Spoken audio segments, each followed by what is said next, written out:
Airplane windows are round. You probably never thought about why. But here's the thing, they weren't always round. They used to be square. And that killed people. In 1949, a British company called de Havilland did something nobody else had done. They built the world's first jet airliner. They called it the Comet. And it changed everything. While the rest of the world was still flying propeller planes, lumbering through the sky at 300 miles per hour, the Comet was doing 500. London to Johannesburg in 24 hours. A trip that used to take days. The future had arrived, and it was British. And the inside, pure luxury. Wide seats, quiet engines, and these big, beautiful square windows. Passengers loved it. Airlines couldn't order them fast enough. De Havilland was on top of the world.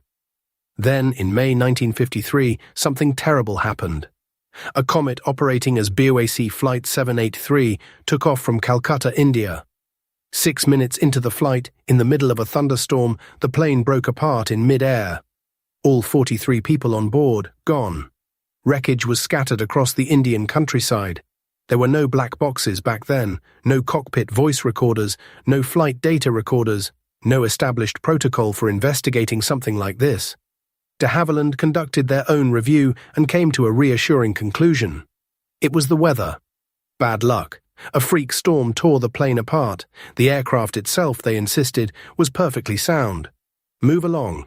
8 months later, January 10, 1954, BOAC Flight 781 left Rome heading for London. It was the final leg of a long journey from Singapore. The captain was Alan Gibson, 31 years old, one of the youngest pilots in the fleet. Among the 29 passengers were 10 children. 20 minutes after takeoff, another BOAC pilot flying the same route at a lower altitude was chatting with Captain Gibson over the radio. They were talking about the weather. Then, mid-sentence, Gibson's voice cut off. The last words anyone heard from him were, "George, how jig? From George Yoke Peter, did you get my?" That was it. Silence. Moments later, Italian fishermen near the island of Elba watched pieces of wreckage fall from the sky into the sea. All 35 people on board, dead. At Heathrow Airport, Flight 781 was listed as delayed. Then, around 1:30 in the afternoon, it was quietly removed from the arrivals board. The Royal Navy was sent in.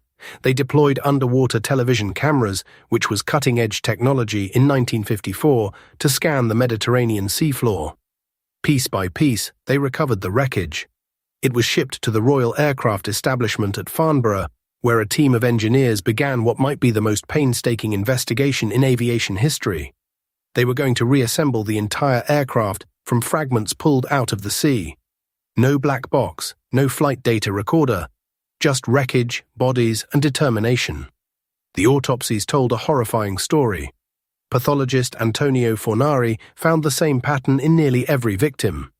Fractured skulls and ruptured lungs. The ruptured lungs were the key. When a pressurized cabin suddenly depressurizes, the air inside your lungs expands faster than you can exhale. They literally burst.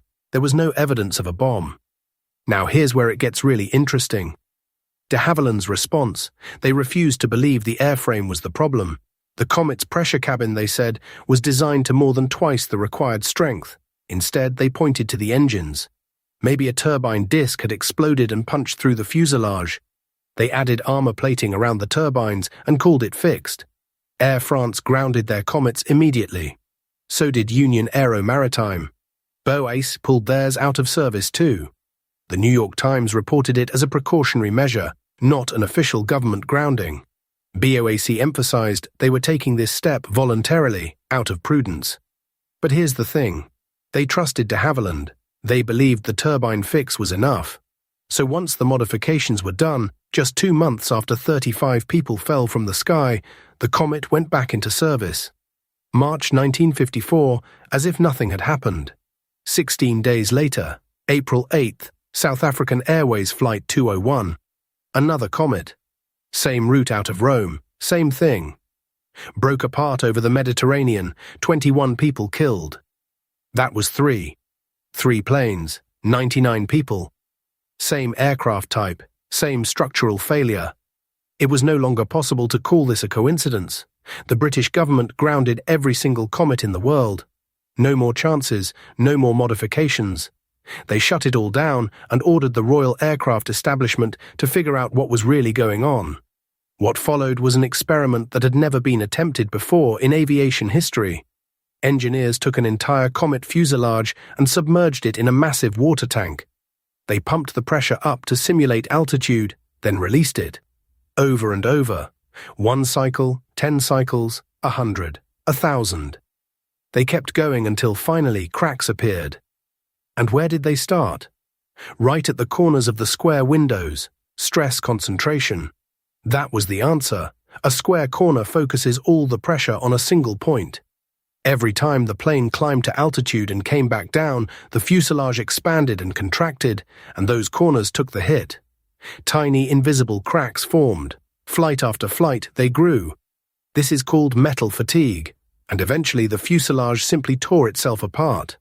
Now think about a round window, no corners, no single point where stress can accumulate. The pressure distributes itself evenly around the entire curved edge. It's one of the simplest ideas in engineering. No sharp angles, no stress magnets, square versus round. That's it. That's the whole difference. And it was the difference between life and death for 99 people. After the Comet disasters, the entire aviation industry changed overnight. Every commercial aircraft manufacturer in the world switched to round windows. Boeing, Douglas, Lockheed, everyone. The lesson was clear, and it was permanent. That was 70 years ago, and to this day, nobody has gone back. Every window on every plane you've ever flown on is round because of what happened to those 3 comets. One more thing, next time you're on a plane, take a close look at the bottom of your window. You'll see a tiny, almost invisible hole. It's called a bleed hole. Here's what it does. Your airplane window isn't just one piece of glass, it's actually multiple layers. The outer pane bears the full force of the pressure difference between the cabin and the thin air outside. That tiny hole ensures the outer pane takes the load, while the inner pane stays intact as a backup in case the outer one ever fails. It also lets moisture escape, which is why your window doesn't fog up completely. 70 years ago, people died because of the shape of a window. The safety features that came from that tragedy are still right there beside you, every time you fly.